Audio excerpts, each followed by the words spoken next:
Spirit came down upon him like a dove, as we read, in bodily form like a dove flowing down upon him. He's definitely, indeed, this is the Christ. John seeing this in a vision, heavens open, Spirit coming down in bodily form like a dove. This indeed is the Christ.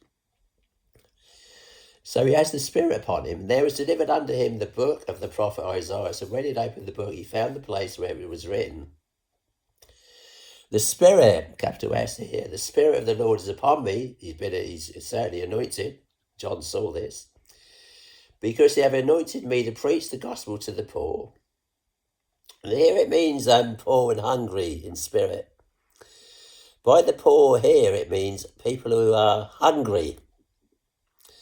Blessed are those that hunger and thirst after righteousness. What? Just righteousness. The Spirit, in other words, you're hungering and you're thirsting. You can feel there's something missing in your life. You feel so empty and in a void. So you feel poor as far as being spiritual goes. As far as the spiritual and the spiritual riches go, you feel poor and empty and impoverished. So the Spirit of the Lord is upon me because he have anointed me to preach the gospel to the poor, to the hungry.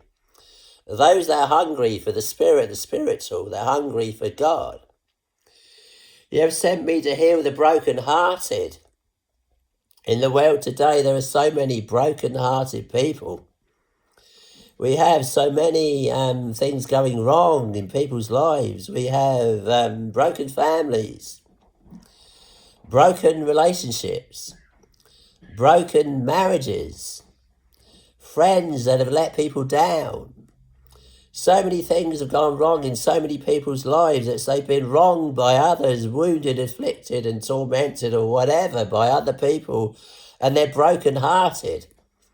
They've had long lost love in their lives that they can't get back because that person changed and this kind of thing. So the broken-hearted, Jesus cares about these, and Jesus come to preach the gospel to the poor and the broken-hearted. So the hungry for the spiritual, and the broken-hearted that feel destitute and have no purpose and feel like they're going nowhere with no one even.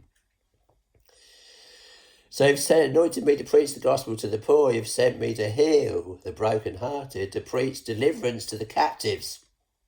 A lot of people captivated by what? Not necessarily in prison, but the imprisonment of sin, in bondage to their lusts, trapped in the culture of this world, being materialism, trapped in sin, trapped in the lust of the flesh, the lust of the eyes, and the pride of life, this bringing them spiritual bankruptcy. So they are poor in spirit, hungry for the Spirit, but trapped by the material around them, materialistic world that people are now trapped in.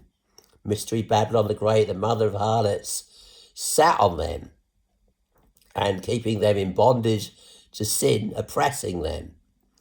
So captivated by their governments and the culture and enslaved to materialism.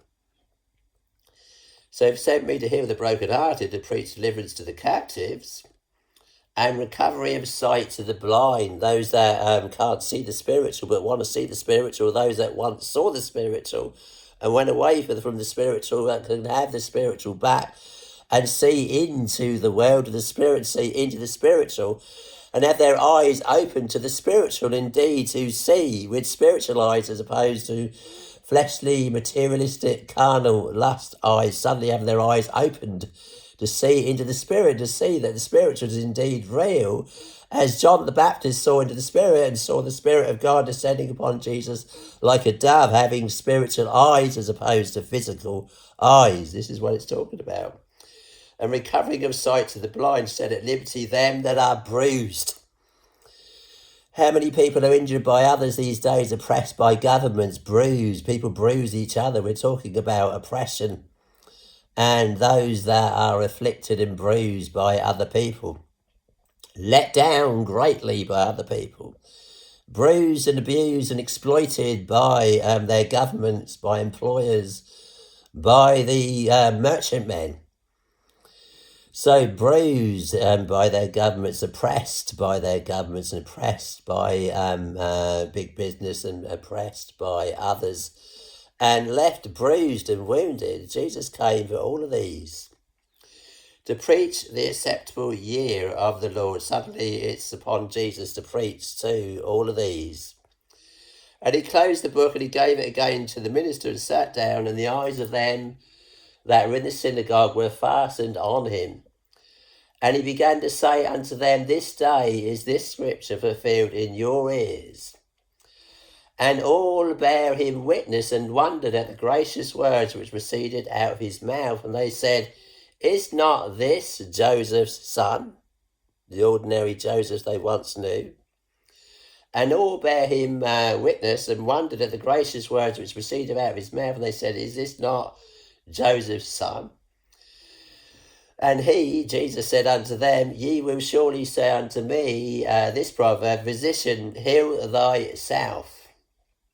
In other words, put yourself right. What are you saying? Heal yourself. You're not. This isn't fulfilled in you. Who do you think you are?